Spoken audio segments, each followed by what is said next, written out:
네, 반갑습니다. 오늘 에스라 1장의 말씀을 묵상하면서 언약의 신실하신 하나님에 대해서 말씀을 전하겠습니다. 함께 서로 우리 인사하겠습니다. 끝까지 충성합시다. 인사하겠습니다. 끝까지 충성합시다.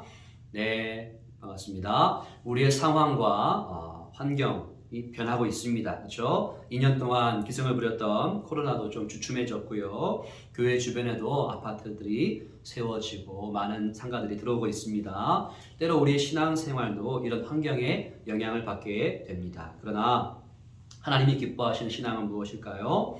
어떠한 환경에도 끝까지 믿음을 지키는 것인 줄 믿습니다. 하나님께서 신실하시기 때문에 항상 그 자리에 계시기 때문에 자기 백성을 포기하지 않으시고 사랑하시기 때문에 우리가 그 말씀에 반응하여 살아갈 때 우리도 하나님의 신실하심을 닮아서 세상 가운데 변화되고 변질되는 세상에 살고 있지만 하나님을 향한 그 믿음, 하나님을 향한 그 사랑을 잘 지킬 수 있기를 소망합니다. 오늘도 이 에스라 말씀을 통하여서 나에게 말씀하시는 성령의 음성에 귀를 기울이는 시간 되시기를 축복합니다. 첫 번째로 언약의 신실하신 하나님은 어떻습니까? 어떤 분이십니까? 말씀을 통해서 신앙이 없는 권력자의 마음, 이 고레스의 마음도 움직이시죠. 그래서 하나님의 선하신 뜻을 이루어 가시는 줄 믿습니다. 1절로 4절의 말씀인데요. 하나님은 이 이스라엘 백성들에게 때마다 누굴 보내셨습니까? 선지자들을 보냈잖아요. 기억나시죠? 그러나 그들은 하나님 말씀에 순종하지 않았습니다. 여호와 하나님을 자신 한 분만을 섬기라고 1계명부터 말씀했지만 이 백성들은 때마다 우상을 숭배했습니다. 대표적으로 아론이 금송아지를 만들었죠. 솔로몬도 수많은 이방 여인과 통혼을 하면서 그 신들을 들여왔고 그 여로보암도 베델과 단에 금송아지를 만들어서 제사를 드렸습니다. 하나님은 언약의 저주를 약속하신 대로 바벨론 포로로 잡혀가게 하셨고 이 징계는 뭐죠? 언약의 백성들을 포기하시고 유기하시는 것이 아니라 때가 되어 그들이 죄를 깨닫게 하시고 돌이키게 하셔서 다시 하나님을 예배하고 섬길 수 있는 백성으로 만들어 가시는 연단의 과정이었습니다. 70년이 흐르고 하나님께서 예레미야에게 주신 그 말씀을 이루고자 이 바사왕 고레스의 마음을 감동하셨어요. 뭐라고 했습니까? 예루살렘으로 돌아가서 성전을 건축하라고 말씀을 주신 것이죠. 이 고레스 왕이 누굽니까? 페르시아의 초대 왕이었어요. 당대국이었던 바벨론을 멸망시키고 BC 539년에 페르시아만 근처에 작은 나라였던 안산에서 왕이 된 후에 약 10년을 통치했던 왕이었습니다. 당시에 포로로 잡혀온 이 백성들은 하나님이 살아계신가? 과연 주님이 우리를 잊으신 건 아닌가? 우리를 징계하시고 우리를 포기하셔서 이제 버리신 건 아닌가? 그런 궁금이 있었겠죠. 그러나 감사하게도 하나님은 이 포로기 가운데도 다니엘과 같이 에스더와 같이 하나님의 사람들을 세우셔서 주의 뜻을 선포하셨고 이사야와 에레미야 같은 선지자의 말씀을 이루기 위해서 이 백성들을 보존하신 줄 믿습니다.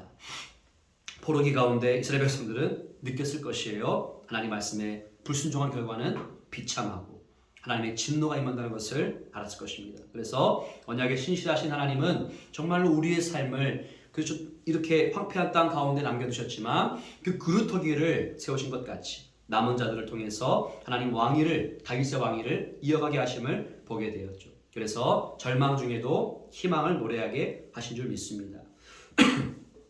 여러분 열왕기하 25장 마지막에 누가 나옵니까? 요야긴 왕이 나오죠. 기억하십니까? 그 왕이 어떤 왕이었습니까? 사로잡혀갔다가 37년 만에 석방이 됩니다. 물론 북이스라엘과 남유다의 20명의 약 40여 명의 왕들 가운데 대부분의 왕들이 그 말씀에 불순종했죠. 하지만 하나님은 이 여호야긴을 남겨두신 것처럼 다윗과의 맺은 언약을 신실하게 붙잡고 계셨어요. 많은 인간 왕들은 말씀에 대해 실패하고 말씀을 지키지 않았지만 언약의 신실하신 주님은 결코 그 말씀을 놓치지 않고 신실하게 붙잡고 계신 줄 믿습니다. 우리 인생 가운데 하나님의 말씀이 침묵하시면 어떠한 소망이 있겠습니까? 하나님과의 관계가 정말 진정한 평안과 행복을 좌우한다는 사실을 기억하시기를 바랍니다. 세상이 주는 즐거움과 돈이 주는 만족감은 잠시 잠깐뿐입니다. 하지만 하나님 말씀 가운데서 거하는 기쁨과 즐거움은 평생, 그렇죠? 세상이 줄 수도 없고 알 수도 없는 진정한 기쁨인 줄 믿습니다. 이 백성들은요 세상이 주는 즐거움과 쾌락에 젖어서 하나님 말씀을 잊어버리고 하나님의 얼굴을 구하지도 않았습니다. 그럼에도 불구하고 좋으신 하나님 어땠습니까? 이 범죄한 백성들을 포기하지 않으셨어요. 다시 기회를 주시고 회복시키기를 원하셨어요. 하나님이 징계하시고 책망하시는 목적은 무엇입니까? 그들을 망하게 하기 위해서가 아니라, 그죠? 그들이 돌아와서 회개하고 하나님 마음에 합당한 백성으로 다시 세우기를 원하신 줄 믿습니다. 하나님이 그 평탄한 땅을 놔두고 왜 광야 길을 걷게 하셨습니까? 그 좁고 협착한 길을 걷게 하셨습니까? 너희를 낮추시고 너희를 시험하사 너희가 하나님 말씀에 순종하는지를 그죠? 시험하시는 것이죠. 눈물의 선지자 예레미야가 있습니다. 여러분 기억하시죠? 애절한 탄식으로 주의 말씀을 선포했습니다. 근데 그 당시에는 크게 사역의 열매가 없던 것 같아요. 계속해서 주의 말씀을 전했지만 사람들은 잘 듣지 않았습니다. 당시에 눈에 보이는 변화나 어떤 부흥이나 어떤 개혁이나 헌신은 없었습니다. 그러나 때가 되면 하나님은 그 예레미야의 말씀이 이루어지게 하십니다.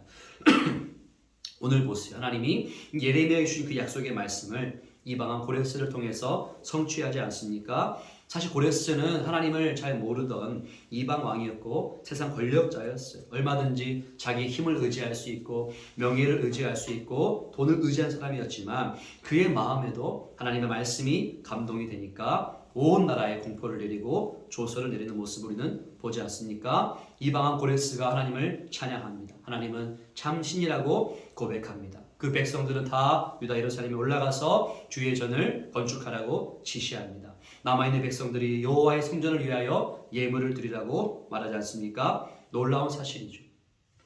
역사를 주관하시고 사람의 마음을 섭리하시는 그 주님께서 그 하나님의 선하신 뜻을 위하여서 고레스의 입을 통해 주의 말씀을 전하게 하신 것이죠. 이렇게 볼 때는 예레미야의 사역이 그 눈물의 선지자의 사역이 실패가 아니었습니다. 당시에는 인정받지 못했고 칭찬받지 못했고 눈물을 흘렸지만 눈물로 씨앗을 뿌렸던 그 예레미야의 사역을 통하여서 그 삶을 통해 그 말씀을 통해서 하나님이 지금 때가 되매 그 말씀의 열매를 맺게 하신 줄 믿습니다. 오늘도 보시면 오늘날도 하나님의 말씀이 크게 환영받지 못하는 것 같습니다. 오늘날 교회에도 성도라는 사람들도 세상의 유혹에 빠져서 쾌락에 빠져서 예배에 잘 나오지 않고 있습니다. 말씀을 가까이 하고 기도하기보다 그죠? 찬양하고 전도하기보다는 세상의 재미있는 문화를 화려한 문화를 맛있는 문화를 따라갑니다. 젊은 사람도 보십시오. 얼마나 많은 사람들이 타로 카페에 가서 사주를 보고 궁합을 보고 상담을 받습니까? 혼전 순결에 대해서도 기독 청년들도 부정적입니다. 그렇죠? 동성애와 간음에 대해서도 별로 개의치 않는 것 같습니다. 책임을 가지고 사랑을 해야 되는데 그죠? 즐기려고만 하는 세상 사람들이 많아졌고 우리 기독교인들에게도 그런 영향들이 들어오고 있는 것이죠. 소돔과 고모라와 같은 이 시대의 앞에서 하나님의 그 말씀 앞에 신실한 사람들을 주님은 찾고 있어요. 우리도 사실 넘어지고 실수하지만 하나님이 포기하지 않는 것처럼 그죠? 그 하나님의 마음을 닮은 사람을 주님은 찾고 있는 줄 믿습니다. 민수기의 23장의 19절 말씀을 기억합니다. 하나님은 사람이 아니시니 거짓말을 하지 않으시고 인생이 아니시니 후회가 없으시도다. 어찌 그 말씀하신 바를 행하지 않으시며 그 말씀을 실행하지 않으시랴. 그러므로 우리는 하나님보다 더 사랑했던 세상의 우상들을 내려놓아야 하겠습니다. 하나님 말씀을 내 삶의 기준으로 삼고 순종해야 되겠습니다. 이방한 고레스도 하나님 말씀에 순종하여서 그 말씀에 감동되어서 그 말씀대로 행했던 것처럼 우리 역시 주님의 마음에 감동 주실 때 믿음으로 화답하며 기도로 반응하여 나아가야 되겠습니다. 말로만 아멘 하지 말고 그죠? 두 손 들고 찬양만 하는 것이 아니라 우리의 삶의 한 자리에서 정말 그 말씀대로 살려는 몸부림이 필요한 것 같습니다. 당시에 절망 가운데 사람들에게 소망을 주시고 꿈을 주시고 할 일을 주시는 그 하나님의 은혜를 찬양하면 좋겠습니다. 하나님은 지금도 살아계셔서 나의 인생 가운데도 그렇죠? 정말 70년의 포로기와 같은 황폐한 땅을 걷는 어려운 상황 가운데서도 우리를 이름 불러주시고 우리의 마음 만져주시고 우리의 눈물을 닦아주셔서 우리에게 할 일과 갈 길을 밝히 보여주시는 줄 믿습니다. 그 하나님의 은혜 앞에 감사함으로 반응하시고 하나님이 기뻐하시는 삶을 살아가시기를 축복합니다. 두 번째로 언약의 신실하신 하나님은 어떤 분이십니까? 말씀의 감동을 통해서 지도자부터 평신도까지 모든 공동체가 하나님의 주의 사명에 헌신하기를 원하시죠. 5절 6절의 말씀인데요. 당시에 바벨론과 바사 제국 사이에 그 통치하에 있던 사람들은 이미 어찌 보면 안정된 생활을 누렸을지 모르겠습니다. 그런데 먼 고국에 그쪽 예루살렘에 돌아가서 성전을 짓는 것은 사실은 반갑기보다는 두렵고 떨리는 명령일 수 있었겠죠. 그러나 주님은 그들에게 무엇을 원했던 것입니까? 구체적인 순종의 반응을 원하셨죠. 유다와 베냐민 족장들과 제사장들과 레위인들이 저희 가겠습니다라고 자원했어요. 이웃 사람들이 은근과 그저 물품들을 가져오고 짐승과 보물들을 드렸어요. 4절과 6절에 나와 있는 대로 예물을 기쁘게 드렸는데요. 이 기쁘게 드리다는 말은 무엇입니까? 나답이란 말인데요. 자원하다, 헌신하다 이런 말씀입니다. 하나님 말씀에 반응하여 즐거이 헌신했습니다. 자기 것을 내어드렸습니다. 하나님은 그 사람들을 기쁘게 받으셨죠. 돕는 손길을 통하여서 주님의 일을 감당할 때에 필요를 채워주시고 격려해 주신 줄 믿습니다. 제가 묵상하는 것은 당시의 지도자만이 아니라 평신도들도 사면 사람들도 기쁘게 예물을 드렸다는 것이죠. 이렇게 하나님의 말씀의 감동은 각 사람을 통해, 그죠? 각 사람에게 그 성령을 통해서 적용이 되는데 그것은 그저 지도자만이 아니라 목회자만이 아니라 평신도까지 남녀노소 어린 아이들에게까지도 적용된다는 사실이죠. 존 베가더 목사님 말씀했습니다. 성령의 조명하심을 이렇게 설명했어요. 하나님의 말씀이 의도한 그 의미를 청중이 깨달을 수 있도록 영적인 눈을 여시는 것이 바로 성령의 조명하심. 그러므로 우리는 늘 기도해야 되겠죠. 주여 지혜와 계시의 영을 주셔서 하나님을 알게 하여 주시옵소서. 사실 우리 하나님 말씀하실 때에 모든 사람이 은혜를 받고 환영하면 좋은데 그렇게 반응하지 못합니다. 예수님 말씀하셨죠. 씨 뿌리는 자의 비유 속에 뭐라고 했습니까? 길가에 뿌려진 씨 어땠습니까? 길가에 뿌려진 씨는 말씀을 듣고 깨닫지 못할 때 악한 자가 와서 그 마음에 뿌려진 것을 빼앗는다고 말씀하셨어요. 가시떡에 뿌려진 씨 어떻습니까? 말씀을 듣긴 듣는데 세상의 염려와 재물의 유혹에 막혀서 말씀이 막혀서 결실하지 못한다고 말씀했습니다. 그러나 좋은 땅에 뿌려진 씨 어땠습니까? 하나님 말씀을 듣고 깨닫는 자인 수많은 열매를 맺게 되지 않습니까? 오늘날 사탄의 일이 무엇입니까? 하나님 말씀이 성도의 마음에 심겨지지 않도록 온갖 방해 공작을 하고 있어요. 예배 시간에도 그렇죠? 큐티할 때도 말씀을 읽고 들을 때 집중하지 못하도록 마음을 빼앗아가고 있습니다. 그런 말이 있잖아요. 말씀과 성령으로 충만한 교회에는 사탄들이 분주하죠. 야 이거 어떡하냐? 말씀 뺏어야 되는데 바쁜데 반면에 말씀과 성령의 은혜가 없는 그런 교회, 잠잠한 교회는 사탄들도 커피 마시고 놀고 있다는 말이 있지 않습니까? 이런 마귀의 관계를 그렇죠? 능히 대적하기 위해서는 하나님의 전신갑주를 취해야 됩니다.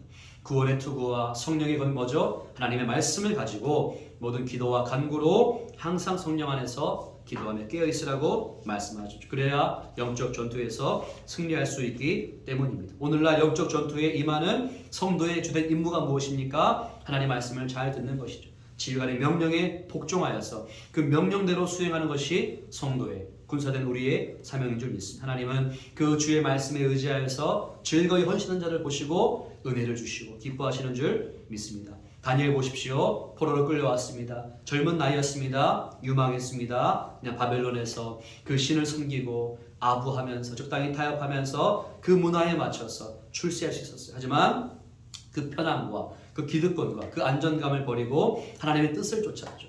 다니엘은 뜻을 정하여 왕의 진미를 먹지 아니하고 새 친구와 함께 그죠? 하나님을 섬기겠다고. 그래서 풀무불보다도 더 강한 믿음과 사자보다 더 강한 믿음으로 말씀을 따라서 살았지 않습니까? 사자굴 던져지고 알면서 어떻게 했습니까? 그는 하루에 3번씩 하던 대로 그렇죠? 창을 열고 예루살렘을 향하여 무릎을 꿇고 기도하며 하나님께 감사했습니다. 아브라함을 기억합니다. 하나님 아브라함 부르실 때 어디로 가라고 내비게이션 찍어준 것이 아니었어요. 아브라함은 갈 바를 알지 못했지만 어떻겠습니까? 하나님은 신뢰함으로 한 걸음씩 걸어나갔고 주님은 때를 따라 돕는 은혜를 베풀어 주셨죠. 그죠? 아브라함은 어디로 갈지는 알지 못했지만 누구와 함께하는지는 알고 있었고 믿고 있었어요. 자식에 대한 약속을 줄 때도 100세에 자식이 없었지만 나이로 보나 생리적 현상을 보나 아무 소망이 없었지만은 아브라함은 여호와를 믿었고 여호와께서는 그 믿음을 의로 여겨주신 줄 믿습니다. 이 백성도 보십시오. 갑작스러운 성전 재건의 명령을 듣고 우왕좌왕했겠죠. 어리둥절했습니다. 이 바벨론과 바사에서 지냈던 사람들 안정된 삶을 누리고 있었는데 다 정리하고 그 먼 곳에 가서 새로운 곳, 어찌면 한 번 더 가보자는 곳에 가서 성전을 지어야 한다니 많은 부담이 있었겠지요. 그럼에도 불구하고 언약에 신실하신 하나님께서는 그들의 마음을 감동하셨고 그들이 순종할 수 있도록 헌신할 수 있도록 밀어주신 것이죠. 실제로 성전을 건축하겠습니다. 사람들이 일어났지 않습니까? 사는 사람들이 도왔습니다. 예물을 기쁘게 드렸습니다. 즐거이 헌신했습니다. 이게 바로 하나님 말씀에 반응하는 성도의 마땅한 자세가 아니겠습니까? 바울이 로마 교회에 말했습니다. 로마의 화려한 문화 속에 사는 여러분들, 많은 유혹이 있지만 로마 성도분들이요 이렇게 살아야 됩니다. 이 세대를 본받지 마시고 오직 마음을 새롭게 하시고 변화를 받으십시오. 하나님은 선하시고 기뻐하시고 온전하신 뜻이 무엇인지를 분별할 수 있기를 바랍니다. 그렇죠? 때로 내 기득권을 유지하고 내 안전을 지키고 싶을 때 하나님의 말씀은 그죠? 내려놓으라고 하고 포기하라고 하실 때가 많이 있습니다. 이때 다니엘처럼 뜻을 정하여 세상의 요구에 순종하지 아니하고 하나님 말씀에 순종하는 것, 주님과의 관계를 더 좋게 더 중요하게 여기는 것, 아브라함과 사라와 같이 나이가 많아서 단산하였지만 잉태할 수 없었지만 믿음의 눈을 가지고 하나님을 신뢰하며 약속을 따라갔던 그 신앙을 우리는 본받아야 하겠습니다. 하나님은요 어떤 분이십니까? 말씀만 하시고 지시만 하시고 감동만 주시고 아무 책임 안 지시는 무책임한 지도자가 아니시죠. 우리 주님은 말씀하시고 감동하실 뿐 아니라 먼저 앞서가시고 곁에서 도우시고 그 일을 마무리하기까지 우리를 옆에서 곁에서 뒤에서 밀어주시는 좋으신 지휘관입니다. 믿으십니까? 하나님을 신뢰하시고 주의 말씀의 감동에 순종함으로 즐거이 헌신할 때 하나님은 세상에 줄 수 없는 기쁨과 행복을 주시고 참된 평안을 주신 줄 믿습니다. 그래서 새로운 예루살렘에 가서 성전을 건축할 때도 무이 감당할 힘을 허락해 주시는 줄 믿습니다. 마지막 세 번째로요. 언약에 신실하신 하나님은 어떤 분이십니까? 말씀의 감동을 통해서 예배 회복이 필요한 모든 것들을 그죠? 예물을 드려서 구체적으로 하나님을 섬길 수 있도록 각 사람의 마음을 인도해 주시는 분입니다. 7절로 마지막 11절에 나와 있는데요. 하나님의 주권적인 역사로 주님의 뜻이 이루어져감을 보게 됩니다. 이 일을 위해서 수많은 사람들의 마음을 감동시켜 주셨습니다. 하나님은 하나님의 사람들을 통해서 주님의 일을 이루시는 줄 믿습니다. 본문에 보시면 고레스 왕이 여호와의 성전 그릇을 꺼내어 줍니다. 유다 총독 스스바살에게 넘겨주고 있어요. 그 그릇은 무엇이었습니까? 저 옛날 바벨론의 느부갓네살 왕이 그죠? 이 유다를 쳤을 때 성전을 다 무너뜨렸을 때 성전 그릇을 가져다가 자기의 신의 그죠? 신전에 모셔놓았던 그런 그릇이었는데 그걸 다시 꺼내주는 것은 쉽지 않은 일이었겠죠. 당시의 배경에서 보면은 전쟁은 무엇입니까? 신들의 전쟁이기 때문에 내가 이 나라를 쳐서 이기면 그 나라의 신을 이긴 것이기 때문에 그 나라의 신전에 있는 것들을 가져다가 우리 신전에 옮겨놓았던 풍습이 있지 않았습니까? 근데 이거 다시 꺼내주는 것은 하나님의 강권적인 인도하심과 감동이 있었다고 저는 확신하는 것입니다. 오늘 본문에 적용하신 건 뭡니까? 하나님 말씀을 듣고 감동받은 사람들 이렇게 구체적으로 삶의 열매를 드러내는 것입니다. 그냥 감정적으로 눈물 흘리고 은혜 받았어요 말만 하는 것이 아니라 진짜 삶을 다하여 아멘하고 하나님 말씀에 화답하고 그죠? 행함이 있는 믿음으로 사랑으로 역사하는 믿음까지 믿음에서 사랑까지 나가는 것이 진짜 신앙이 아닐까요? 당시에 이 바사에서 예루살렘까지는 1500km 또 5400개가 되는 이 수많은 그릇들을 가지고 가야 되고 남녀노소를 데려가는 것은 쉽지 않았어요. 인솔이 쉽지 않았어요. 그러나 세스바살은 그들을 데리고 갈 때에 그릇들을 다 가지고 순종하는 마음으로 찬송하면서 걸어간 줄 믿습니다.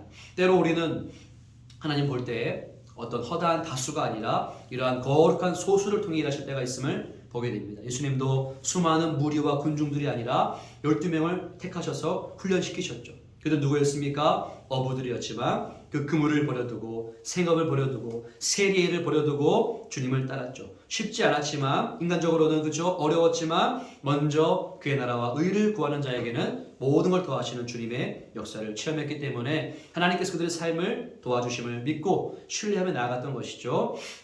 여러분 손양원 목사님 기억나십니까? 전도사 때는 어땠습니까? 저 여수의 애양원에서 나병 환자들을 섬기면서 그들과 함께 목회하셨어요. 일제의 신사참배라는 그 명령 앞에서는 그죠? 단호하게 반대하셨죠. 내가 어떻게 살아계신 주님 앞에서 그 일제의 신사에 참배할 수 있겠는가? 그것은 국민 의례가 아닙니다. 신앙의 문제입니다. 그래서 5년 동안이나 감옥에 들어가셨어요. 정말 살아있는 믿음을 가지고 행동하셨죠. 그리고 1948년도에 여순 반란 사건 때 어떤 일이 일어났습니까? 공산주의자 안재선이 이 목사님의 두 아들이었던 동인과 동신을 죽이게 됩니다. 그 당시에 나이가 20대 초반이었고 10대 후반이었어요. 근데 손양호 목사님이 그 안재선을, 그 원수 같은 사람을 어떡합니까? 구명운동을 해서 살려주시고 심지어 양자로 삼게 됩니다. 그리고 그 부모님을 전도하게 되고 이 안재선이라는 분을 신학교에 보내게 되는 것이죠. 정말로 사랑으로 역사하는 믿음, 원수까지 사랑하라는 그 말씀을 실천했던 분이셨던 것입니다. 이 두 아들의 장례식 때 손양호 목사님이 9가지의 감사를 드렸죠. 많이 유명하지 않습니까? 그리고 감사원금을 1만 환을 드리셨는데요. 그 당시에 목사님 사례비로는 약 10년 이상을 모아야 할 만큼 큰 금액을 하나님께 감사함으로 드리셨어요. 그죠? 무엇이 감사했을까요? 손양호 목사님은요, 말씀을 알기만 하는 것이 아니라 정말 그 말씀을 믿었고 하나님을 머리로 아는 것이 아니라 하나님을 정말 체험했고 하나님의 그 살아계심을 믿었기 때문에 그 말씀대로 일제의 신사에 참배하라는 그 명령 앞에서는 굴복하지 않았던 강한 용사와 같이 데려가셨죠. 하나님의 사랑을 나누는 이웃사랑에 대해서 어땠습니까? 그 원수까지 품을 정도로 넓은 사랑으로 그를 끌어안으셨고 그의 감사를 보십시오. 다 이해가 안 되고 다 해석이 안 되어도 하나님을 인정함으로 주님께 맡겨드림으로 하나님께 영광 돌리는 진정한 감사를 올리셨습니다. 여러분, 누군가에게는 해야 되는 일이 있습니다. 주님이 맡겨주신 거룩한 부담이 있습니다. 감당하라고 말씀하실 때가 있습니다. 그렇죠? 다 이해가 안 됩니다. 내 계획이 없었고 해석이 안 되고 어안이 벙벙할 때가 있습니다. 그렇지만 베드로와 같이 밤새도록 그죠? 그물을 던졌을 때 고기를 잡지 못했지만 어떻게 합니까? 예수님이 깊은 곳에 그물 던지라 했을 때 뭐라고 했죠? 주님, 제가 밤새도록 그물 던졌지만은 잡은 것이 없습니다. 그물 다 씻었는데요. 그러나 주님 말씀에 의지하여서 깊은 곳에 그물을 던지겠습니다. 그때 하나님의 역사를 경험하지 않습니까? 여러분, 맡은 자의 구할 것은 뭡니까? 충성이라고 하셨어요. 하나님을 감당할 시험만을 허락하신 줄 믿습니다. 작은 것부터, 지금부터, 나부터 구체적으로 주님 내게 말씀하신 것들을 하나하나 실행해 나가시기를 바랍니다. 하나님은 우리의 헌신의 어떤 양과 어떤 결과만을 보시는 것이 아니라 어떻게 반응하는지 그 중심과 과정을 보시고 때를 따라 도우시는 줄 믿습니다. 여러분, 언약에 신실하신 하나님의 마음에 합한 자가 되시기를 바랍니다. 남들은 다 낭비하냐고 왜 이렇게 허비하냐고 했지만 우리 주님은 그 나사로의 누이였던 마리아의 헌신을 기쁘게 받으셨죠. 향유 곱게 들어서 예수님의 그 말씀에 반응하여서 그 발치에 그죠? 그 향유 곱게 들어서 머리털로 닦았을 때 예수님의 그 죽으심을 기념하면서 주님의 그 복음에 동참하고자 주님의 사역을 응원하고자 함께 나아갔던 그 마리아의 마음을 주님은 기쁘게 받아주셨죠. 내게 있는 모든 것을 주님께 드릴 때 남들은 아깝다고 하고 남들은 왜 허비하냐고 하지만 우리 주님은 그 중심을 받아주시고 기쁘게 흠양하시는 줄 믿습니다. 말씀을 정리하겠습니다. 언약에 신실하신 하나님은요, 오늘도 다윗과 맺은 언약을 기억하셨죠. 그렇죠? 이사야와 예레미야와 맺었던 그 약속의 말씀들을 하나도 땅에 떨어뜨리지 않으시고 이루셨습니다. 비록 언약 백성들은 하나님을 잊어버리고 우상 숭배하고 불순종하여 실패하고 실수했지만 하나님은 포기하지 않으셨죠. 하나님이 그들이 이뻐서가 아니라 그들이 순종해서가 아니라 하나님의 마음을 돌이키시고 그들을 안아주셨기 때문에 그들이 회복된 줄 믿습니다. 이 은혜 앞에 우리는 어떻게 반응해야 되겠습니까? 사랑과 충성을 다하여 끝까지 하나님을 섬기고 주님의 말씀을 순종하는 것인 줄 믿습니다. 여러분, 하나님과의 관계를 가장 소중히 여기시기를 바랍니다. 하나님께 시선을 맞추시기 바랍니다. 내 안전과 내 행복과 내 평안이 어떤 나에게 있는 것이 아니라 하나님과 나와의 관계에 있고 그 순종의 관계, 그 겸손의 관계, 그 신뢰의 관계에 있음을 믿으심으로 주께서 때로 내게 감동을 주시고 내게 거룩한 부담을 주실 때 안 됩니다. 주님 못합니다가 아니라 주님의 은혜를 사모하며 더 깊은 은혜를 깨닫기 위하여 광야를 지나서 주님만 내 힘 되시고 내 친구 되시고 주님 손 붙잡고 살아가는 인생 되도록 나를 연단하심을 감사합니다 하고 나아갈 수 있기를 축복합니다. 코로나 때문에 2년 이상 거리두기를 하면서 많은 분들이 예배에 나오지 못하셨죠. 이제 주님의 섭리 가운데 거리두기가 풀리고 다시 예배당에 나올 수 있게 되었습니다. 우리를 오래 참아주시고 기다려주신 주님의 그 신실하심 앞에 우리도 결단했으면 좋겠습니다.